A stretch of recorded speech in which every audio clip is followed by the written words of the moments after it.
안녕하세요. 귀한 드림교회 성도님들. 1년 만에 다시 뵙습니다. 1년 전에도 제가 사순절 기간에 와서 말씀 전했었는데 오늘도 사순절 기간, 특별히 고난 주간의 시작인 종려주일에 여러분과 말씀을 나눌 수 있게 되어서 참 기쁜 마음입니다. 이런 식으로 이제 사순절에 한 두세 번 더 오면 드림교회 사순절 전문 강사 이런 타이틀 하나 정도 이제 얻을 수 있지 않을까 생각하는데 제가 너무나 좋아하고 존경하는 우리 서광욱 목사님과 함께하는 성도님들이셔서 그런지 얼굴이 굉장히 밝으세요. 그리고 몇몇 분들은 또 미소도 지어주시고 감사합니다. 그래서 제가 마음에 내가 굉장히 환영받고 있구나라는 마음을 가지게 됩니다. 우리 말씀을 같이 나누면서 우리 조금 더 깊은 교제의 시간이 되면 좋겠습니다. 방금 말씀드린 것처럼 오늘은요 종려주일입니다. 예수님께서 나귀를 타고 예루살렘 성에 들어오실 때 이스라엘 백성들이 종려나무 가지를 들고요 호산나 다윗의 자손이여 하면서 로마의 압제에 있었던 자신들을 좀 정치적으로 해방시켜 주기를 바라는 마음을 가지고 있었거든요.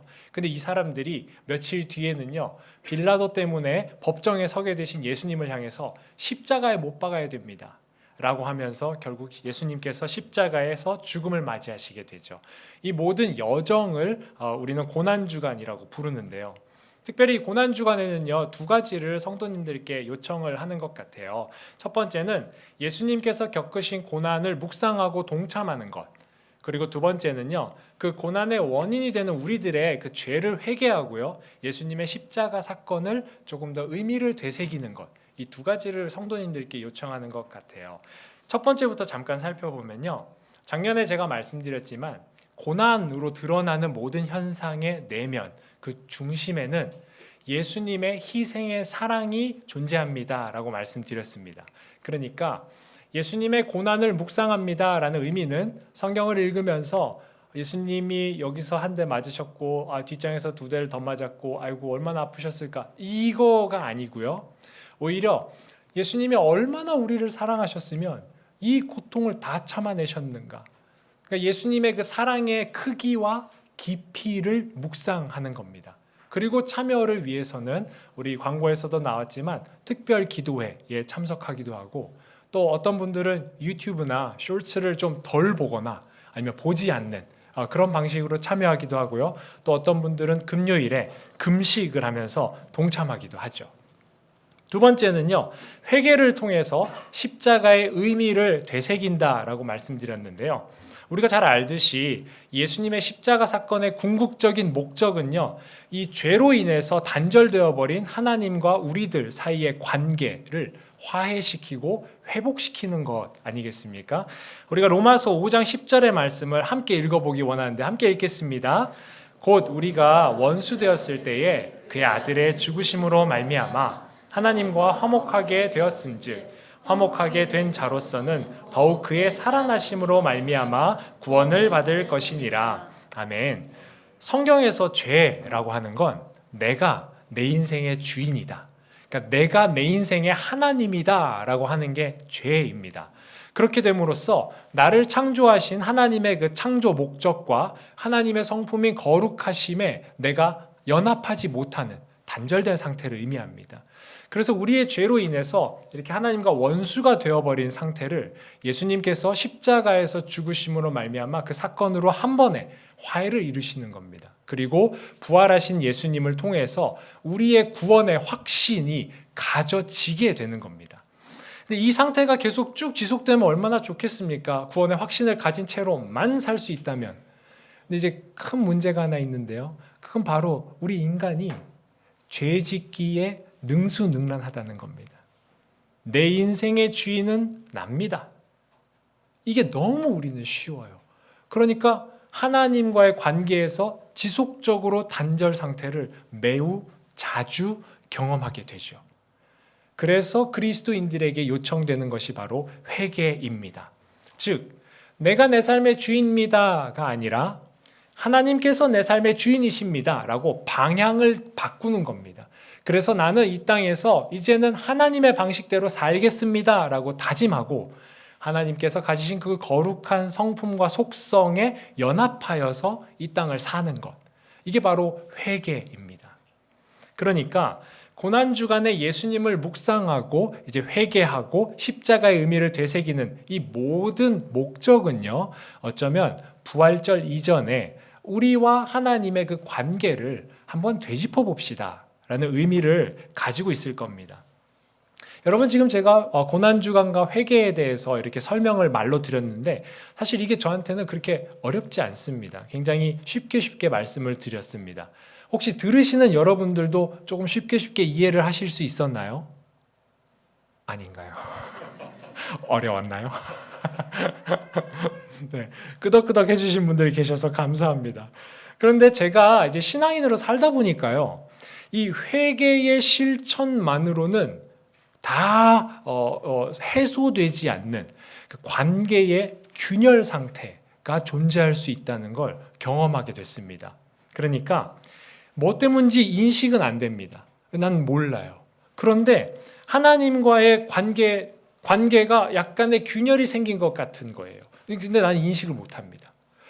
나는 교회도 열심히 다니고 신앙생활도 하고 뭐 다 하는데도 하나님의 그 창조의 목적이 제 삶에서 반응하지 않는 그 상태에 놓이게 되는 것 제가 경험했습니다. 제가 꽤 오랜 시간 그 상태에 있었다는 것을 나중에 알게 되었습니다. 문제가 뭔지 인식도 안 되니까요. 그냥 사는데 지장은 없었는데 균열이 나 있었던 거죠. 하나님과의 관계에서 말이에요. 제가 개인적으로 굉장히 힘든 일을 겪은 적이 있습니다. 그럴 때 성도님들은 어떻게 하십니까? 이게 내 힘으로 전혀 진짜 해결이 안 되는 그런 경험들이 있으실 때요. 저는 그 일을 겪고 나니까요, 감정이 이만큼 올라오는데 그 감정을 어떻게 해소하지를 못하겠더라고요. 해결이 안 되는 겁니다. 그래서 그 감정을 이렇게 싸매갖고요, 그냥 제 마음 가운데 저기 어디에 그냥 이렇게 던져놨습니다. 안 떠올리고 싶어서. 다시는 마주하고 싶지 않은 그 불편한 감정들을 제 마음 저기 어딘가에 넣어놓았습니다. 근데 그때부터 여러분, 사람이 싫어지기 시작하는 겁니다. 그리고 그 상태에서 저는 유학을 떠나게 됐습니다. 그래서 유학을 떠나면서 저는 그 인스타그램이나 페이스북이나 카카오톡 이런 걸 다 지웠습니다. 사람하고 연결될 수 있는 걸 다 지웠어요. 그리고 특별히 사람을 대하기 싫은 것 중에서도 더 나와 같은 언어를 쓰면서 소통이 되는 사람들을 마주하고 싶지가 않은 겁니다. 그 감정이 또 올라올까 봐. 그래서 제가 처음에 입학한 미시건에 있는 학교에서 저는 어떻게든 한국 사람들이랑 마주치지 않으려고 꽤나 애를 썼습니다. 서광욱 목사님이랑 저랑 2019년부터 만났거든요. 그 학교에서 한 번도 얘기한 적이 없습니다. 1년 내내. 제가 피해 다녔어요. 한국 사람이니까. 그리고 2020년에 감사하게도 우리는 이스라엘의 성지순례를 가서 이야기를 하면서 교제를 시작하게 되었습니다. 그만큼 저는 한국 사람들한테 어떻게든 만나지 않으려고요, 미국 교회를 다녔습니다. 여러분, 미국 교회를 갔는데 제가 지금도 영어가 어버버 하거든요. 근데 그때는 영어를 진짜 못했습니다. 그러니까 미국 사람들 성가대원들이 이렇게 저를 볼 때 굉장히 놀라는 거예요. 왜냐하면 150명 정도 되는 인원이었는데 단 한 명 에이지엔, 그게 바로 저였거든요. 얘는 여기 왜 왔지? 얘는 뭐지? 하는 마음으로 저한테 다가와서 막 말을 걸어요. 근데 못 알아듣는 겁니다. 그래서 제가 그냥 야야 이 정도. 더 놀라운 건요, 제가 영어로 막 이야기를 합니다. 아무도 못 알아듣는 거예요. 내가 영어를 하는데 얼마나 엉망이었으면 그랬겠습니까? 근데 여러분, 그 상태가요, 꽤 좋았습니다. 하나도 이해되지 않고 하나도 이해할 수 없는 사람들과 함께 모여서 하나님을 찬양하는 그 시간이 참 좋았습니다. 참 이상하게 들리시죠? 근데 그랬어요. 그 성가대원 분들은 우리 드림교회 성도님들만큼이나 따뜻하고 좋은 분들이어서 그랬는지 그런 걸 크게 문제 삼지도 않더라고요. 그렇게 하고 저는 지금 제가 공부하고 있는 켄터키에 있는 Asbury Theological Seminary라는 학교로 이제 옮겨오게 됩니다. 2020년 가을이었는데요. 제가 박사과정을 들어오니까 매 학기 3과목을 이제 수강을 하게 됐습니다. 근데 한 과목당 한 200쪽에서 250쪽 되는 책을 읽어야 돼요. 그러니까 3과목이니까 600쪽에서 한 800쪽 되는 책을 매주 읽어야 됩니다. 그걸 수업 전에 읽고 들어가야 됩니다. 그래서 배경 지식을 가지고 수업을 들어야 했는데요. 왜 그랬냐면 그 수업에 참여 점수가 있었어요. 매 수업당 1점이거든요. 근데 14주 수업이니까 14점이지 않습니까? 그러니까 제가 만약에 수업에 참여 점수를 못 받으면 다른 거 다 만점 받아도 86점 받는 겁니다. 그 학기에. 86점은 B0입니다. 근데 B0를 받으면 문제가 생기는데 그건 바로 제가 그 다음 학기부터 장학금을 다 잃게 된다는 거예요. 제가 전액 장학금으로 학교로 들어갔는데 그 장학금 다 잃으면 학교 더 이상 다니기가 되게 어려웠을 거 아닙니까? 그래서 속된 말로 똥줄 타게 공부를 열심히 해가지고요. 장학금 다 받으면서 이제 공부를 이렇게 열심히 했습니다. 여러분 이렇게 열심히 제가 공부했더니요. 생각하지 못한 부작용이 하나 발생했는데 그건 바로 제 영어 실력이 급속도로 향상이 된 겁니다. 그러니까 박사과정 1년차, 2년차 때도 잘 영어를 못했습니다. 근데 3년차가 된 2022년 가을 그 해 어느 날 수업에 들어갔는데요. 수업에 함께하는 모든 이들의 영어가 다 들리는 겁니다. 더 놀라운 건요. 제가 영어로 말을 하는데 이 사람들이 다 알아듣는 겁니다. 사실 학생의 입장에서는 굉장히 좋은 일 아닙니까? 한 4, 5년 만에 영어가 그래도 다 들리고 다 이렇게 소통이 된다는 건. 근데 앞불사 제가 다시는 마주하고 싶지 않았던 그 저기 어딘가 넣어놓았던 그 감정이요. 스멀스멀 저한테 다시 올라오는 겁니다. 유학생활 5년차, 박사과정 3년차, 22년 가을 그 시점에 저는 감정적으로 너무나 힘이 들었습니다. 그래서 교수님에게 말씀드려서 2023년 봄학기는 인디펜던트 스터디라고 해서 교수님하고 저하고 단 둘이만 수업하는 걸 선택을 하게 됐습니다. 그러니까 그렇게 저는 사람들을 또 피하게 된 거죠. 감사하게도 놀라운 일이 길 건너편에 있는 에즈베리 유니버시티 대학교에서 일어나게 되는데요. 에즈베리 부흥이라고 불리는 그 현장에서 성령님의 일하심이 시작된 겁니다. 2023년 2월 8일에 제가 감정적으로 굉장히 힘들어 있던 그 시점에 놀라운 일이 에즈베리 대학의 채플이 끝나고 시작이 됩니다. 보통 같으면 대학생들 채플 끝나면 다 해산하지 않습니까? 근데 19명의 학생들이 그 자리에 남아서 기도와 찬양을 이어가기 시작한 겁니다.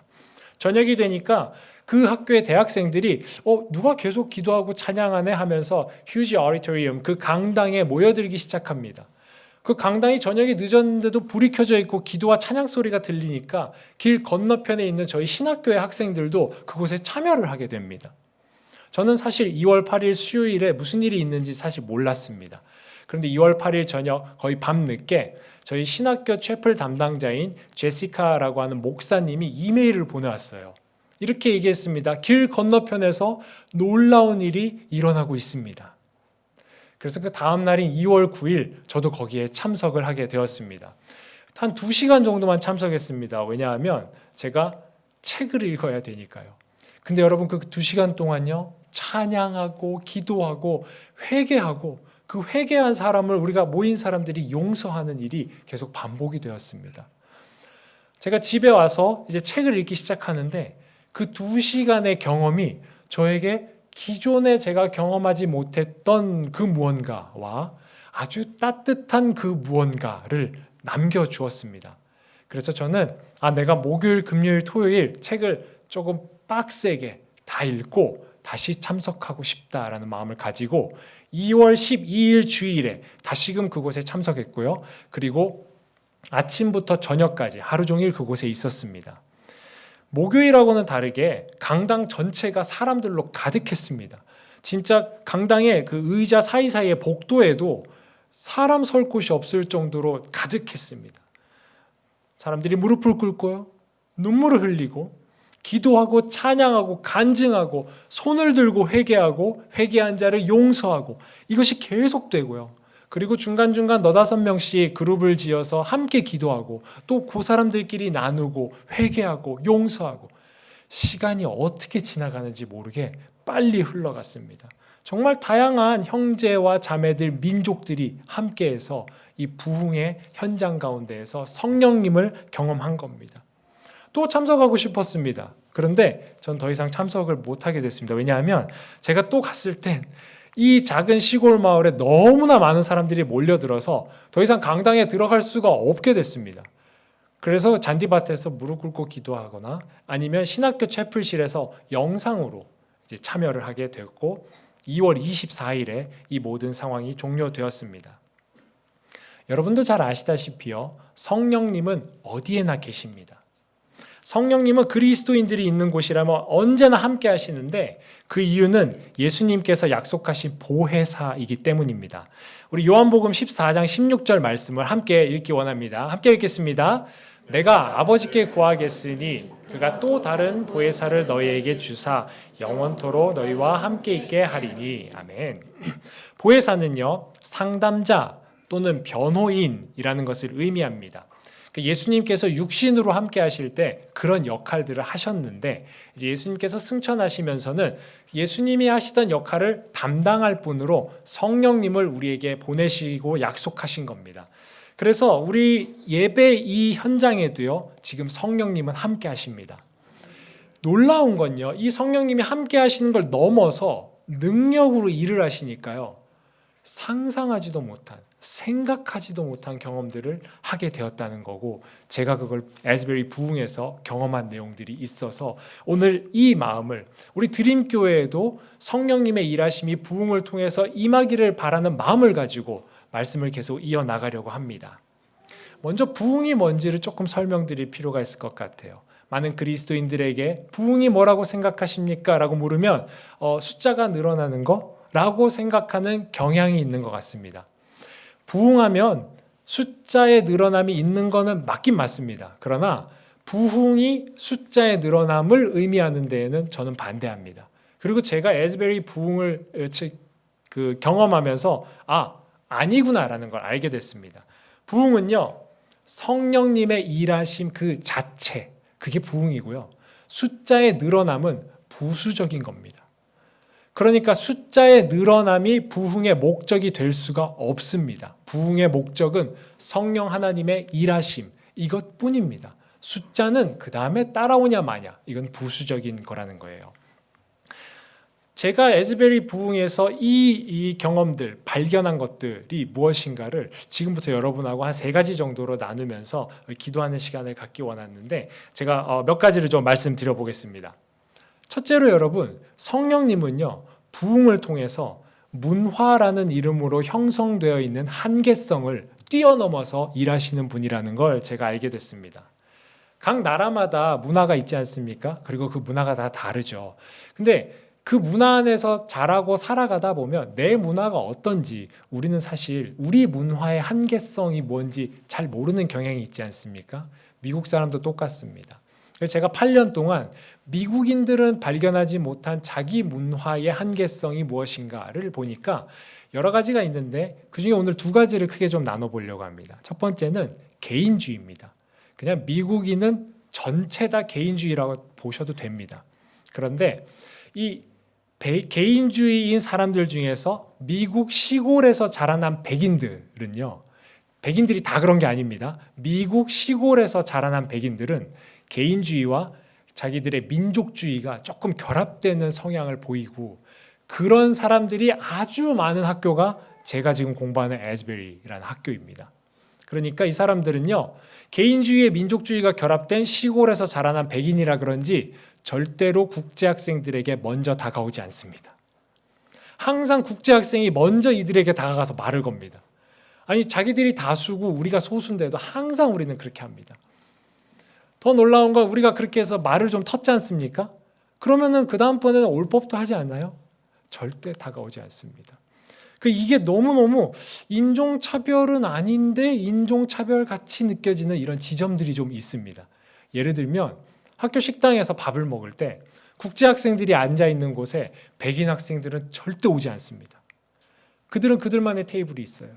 근데 제가 그 테이블에 가서 나 앉아도 돼? 라고 하면 Sure 이렇게 얘기합니다. 그 다음번에 제가 또 우리 국제학생들 앉아있는 테이블 있잖아요. 백인들 절대 오지 않습니다. 그러니까 인종차별은 아닌데 인종차별 같은 느낌을 받는다는 거죠. 오늘 이 자리에 함께하고 계시는 우리 드림교회 성도님들 어떻습니까? 만약 오늘 이 예배에 외국인이 한 분이 왔어요. 그래서 우리와 함께 예배하고 싶다고 합니다. 여러분들은 먼저 가서 환영하고 환대하고 안내하고 그리고 혹시 혼자 예배드리면 외로울지도 모르니까 옆에 앉아서 함께 예배드리실 거죠? 조금 더 크게 아멘이 나오는 게 참 좋지 않을까? 저 다시 한 번 더 질문 드리겠습니다. 오늘 이곳에 외국인이 와서 우리와 함께 예배하고 싶어 한다면 드림교회 성도님들은 그분을 환영하고 환대하고 안내하고 옆에 앉아서 함께 예배 드리실 거죠? 아멘. 그 일이 에즈베리 부흥에서 일어났습니다. 제가 그 안에 있는데 백인 학생이 와서 내 옆에 서도 되겠니? 라고 묻는 거예요. 5년 미국 생활 중에 처음이었습니다. 그래서 제가 sure 이렇게 이야기해 줬습니다. 항상 백인들이 하던 그 대답 제가 해줬어요. 그리고 그룹으로 이제 짝을 지어서 기도하는데 2명의 미국인과 1명의 콜롬비아에서 온 친구 그리고 저 이렇게 4명이 그룹이 됐습니다. 백인, 흑인, 콜롬비안 그리고 코리안. 우리가 어깨동무하고 기도했거든요. 2명은 영어로 하고요. 1명은 스페인어로 하고요. 1명은 한국어로 기도합니다. 부둥켜 안고 기도하면서 막 울었어요. 그리고 우리끼리 회개한 내용을 나누고 예수님의 이름으로 너를 용서합니다 하면서 용서하고 여러분 이 시간을 쭉 가지면서 제가 요한계시록의 말씀 각 나라와 족속과 백성과 방언이 큰 소리를 낸다. 이게 이런 거겠구나. 이런 경험을 할 수가 있었습니다. 또 하나는 미국인들은요. 공개적인 자리에서 절대로 자신의 죄를 고백하지 않습니다. 개인주의인데 아주 미묘한 것도 절대로 나누지 않거든요. 특별히 이 사람들은 그 guilt, innocence cultures 그래서 약간 죄책감과 무죄의 그 문화를 가지고 있습니다. 그게 뭐냐면 자기가 만들어 놓은 기준이 있을 때 그 기준보다 덜하게 살면 못하게 살면 절대로 안 된다라고 생각하는 관념이 있어요. 그래서 자기가 그보다 못한 일을 하는 죄 짓는 거에 대해서는 절대로 누구에게도 말하지 않습니다. 그런데 에즈베리 부흥에서요. 그들이 손을 들고 말했습니다. 우울증 때문에 자살하려고 했습니다. 저 음란물에 중독이 되어 있습니다. 저는 마약을 했습니다. 용서해 주세요. 정말 미국 사회에서 있을 수 없는 일이 그 현장에서 일어나고 함께한 자들이 예수님의 이름으로 당신을 용서합니다. 이렇게 외쳐주는 놀라운 경험을 제가 할 수 있었습니다. 둘째는요. 저의 경험과 연결됩니다. 성령님은 부흥을 통해서 회복과 참된 자유를 허락하십니다. 그 현장에서 한 학생이 손을 들고 말합니다. 자기가 여동생이랑 둘이 살았대요. 부모님을 일찍 여인 거죠. 그런데 그 여동생이 얼마 전에 천국에 가게 됐습니다. 자기가 지금 얼마나 큰 슬픔과 고통 가운데 있는지를 간증했습니다. 그리고 뒤이어서 또 다른 간증들이 더해졌어요. 이 슬픔과 고통 가운데 있는 친구들을 위해서 우리 함께 기도합시다라고 기도가 시작되었는데 놀랍게도 제 안에서 성령님이 일하시기 시작했습니다. 오늘 우리 이사야 61장 본문을 다 함께 한 번 더 한 목소리로 읽기 원합니다. 함께 읽겠습니다. 주 여호와의 영이 내게 내리셨으니 이는 여호와께서 내게 기름을 부으사 가난한 자에게 아름다운 소식을 전하게 하려 하심이라. 나를 보내사 마음이 상한 자를 고치며 포로된 자에게 자유를 갇힌 자에게 노임을 선포하며 여호와의 은혜의 해와 우리 하나님의 보복의 날을 선포하여 모든 슬픈 자를 위로하되 무릇 시온에서 슬퍼하는 자에게 화관을 주어 그 죄를 대신하며 기쁨의 기름으로 그 슬픔을 대신하며 찬송의 옷으로 그 근심을 대신하시고 그들이 의의 나무 곧 여호와께서 심으신 그 영광을 나타낼 자라 일컬음을 받게 하려 하심이라. 아멘. 이사야에게 임재하신 주님의 영, 그 성령님께서 하신 일은요. 마음이 상한 자를 고치고 포로된 자를 자유하게 하고 갇힌 자를 풀어주고 슬픈 자를 위로하고 찬송의 옷으로 그 근심을 대신해서 이 사람은 주님의 영광을 나타낼 사람입니다라고 인정해 주시는 일을 하셨다고 성경이 기록하는데 그게 저한테 일어났습니다. 제가 마주하고 싶지 않아서 제 안에 넣어놨던 그 불편한 감정들 있지 않습니까? 그걸 성령님이 다루시더라고요. 사해라, 너 얼마나 눌려 있었니? 많이 힘들었지. 너 그 일 때문에 너무너무 외롭고 너무너무 불안했지. 이제 그만 벗어던지고 원래 창조주 하나님이 너의 삶에 목적했던 것들, 다시 예수 그리스도의 복음의 말씀 전하러 나오지 않겠니? 여러분, 제가 눈물이 왈칵 쏟아졌습니다. 창조주 하나님께서 제 인생에 부여하신 목적은요, 예수 그리스도의 복음의 기쁜 소식을 듣지 못한 자들에게 나아가서 말씀을 전하는 것이었습니다. 그런데 제가 너무 힘든 일을 겪어서 그 감정을 다시 경험하고 싶지 않아서 넣어놓으면서 사람을 피했지 않습니까? 그러니까 복음을 전할 수 있는 사람이 아무도 없는 겁니다. 제 안에 생겨난 괴로운 감정 떠올리고 싶지 않아서 피해버린 사람, 결과적으로는 하나님의 창조 목적에 이 인생이 반응하지 못하게 되어버렸습니다. 그러니까 관계에 균열이 난 거예요. 저는 인식하지 못했습니다. 교회 열심히 다녔고 신학 공부했고 선교학 공부하고 박사과정에 있고 누가 저보고 그리스도인 같지 않다고 말할 수 있겠습니까? 하지만 하나님과의 관계에서 작은 균열이 있었던 겁니다.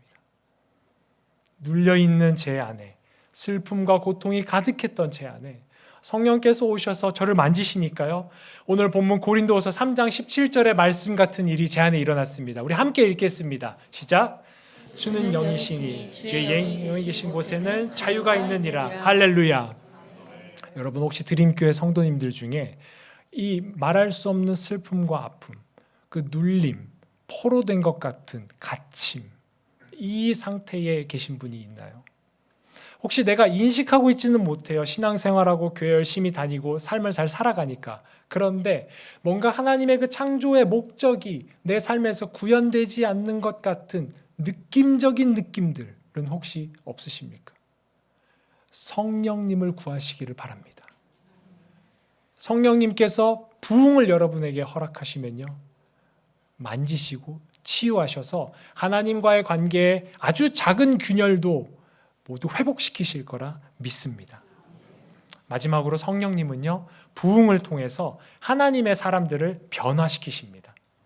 화면에 사진 보시면 알 수 있듯이 인구가 6,000명 정도인 이 윌모어, 켄터키, 아주 작은 시골 마을이에요. 그런데 전 세계에서 사람들이 쏟아져 들어왔습니다. 여러분, 성령님이 부흥을 통해서 일하셨더니 19명에서 시작된 모임이 에즈베리 대학 전체로, 그리고 에즈베리 신학교도 이렇게 변화를 경험한 사람들이 늘어나는 겁니다. 그러니까 에즈베리 학교가 있는 주변의 마을 사람들도 와서 성령님을 경험하고 변화를 받습니다. 이 소식이 좀 알려지니까 켄터키라는 주에 있는 사람들이 와서 성령님을 통해 변화를 경험합니다. 이 소식이 또 유튜브를 통해서 전 세계로 송출되니까 전 세계의 사람들이 이 시골 마을로 모여듭니다. 나중에 조사해 보니까 55,000명 정도가 이 작은 시골 마을을 방문했다고 이야기하더라고요. 여러분, 부흥은 숫자는 아니지만 지금 제가 말씀드린 것처럼 숫자가 늘어난 것 인식하실 수 있겠습니까? 부흥은 성령님의 일하심인데요, 그 일하심 속에 변화된 사람들 옆에 사람이 붙고요, 또 변화된 사람 옆에 사람이 붙고요, 또 변화된 사람 옆에 사람이 붙더라는 겁니다. 그래서 여러분, 성령님의 일하심을 통해서 여러분들이 변화를 경험하면 여러분 옆에 사람이 붙을 겁니다. 말씀 마치려고 하는데요, 귀한 드림교회 성도님들, 부흥이 우리 드림교회에 임하기를 간절히 소망합니다. 여러분, 부흥을 통해 일하시는 성령님께서 우리 성도님들 한 분 한 분의 삶을 치유하고 회복해 주시기를 간절히 소망합니다. 하나님이 삶의 주인이십니다.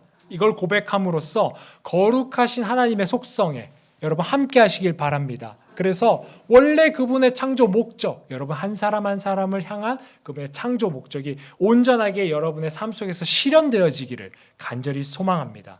이를 위해서 이번 고난주간에 다음과 같은 내용을 함께 기도하면 어떨까 하고 제가 기도를 좀 준비해 왔습니다. 제가 읽어드리겠습니다. 첫째는요, 우리가 속한 문화의 한계성을 뛰어넘어서 일하시는 성령님의 능력을 인정하고 경험하게 되기를 기도하시기를 바랍니다. 두 번째는 그리스도 안에서 형제와 자매가 서로를 환대하고 교제하며 예배와 찬양과 기도에 열심을 낼 수 있는 마음과 체력을 달라고 기도하시기를 바랍니다. 세 번째는 죄로 인식된 것들 회개하도록, 그래서 창조주 하나님께로 방향을 돌이켜서 화해와 회복을 경험할 수 있게 해달라고 기도하시기를 바랍니다. 네 번째는요, 인식은 못합니다. 그러나 포로되고 억눌리고 슬픔과 고통 중에서 아파하는 그 마음이 있다면, 우리들을 인생을 향한 하나님의 창조 목적에 반응하지 못하는 삶이 여기 있다면, 그 관계의 균열을 성령님께서 오셔서 치유하여 주시기를 기도하기 원합니다. 마지막으로는 주의 영이 계신 곳에서 자유함을 누리는 그리스도인 되게 해달라고 기도하시기를 간절히 바랍니다. 그래서 부흥을 경험하는, 성령님의 일하심을 경험하는 드림교회 고난주간 되기를 간절히 소망합니다. 이 시간에 우리가 이렇게 찬양하고 기도하기 원하는데, 우리 성령이 오셨네라는 찬양을 주님 앞에 올려드리면서 성령님이 일하시는 부흥을 경험하는 고난주간 되기 원합니다. 하나님과의 관계에 화해와 회복을 경험하는 고난주간 되기 원합니다.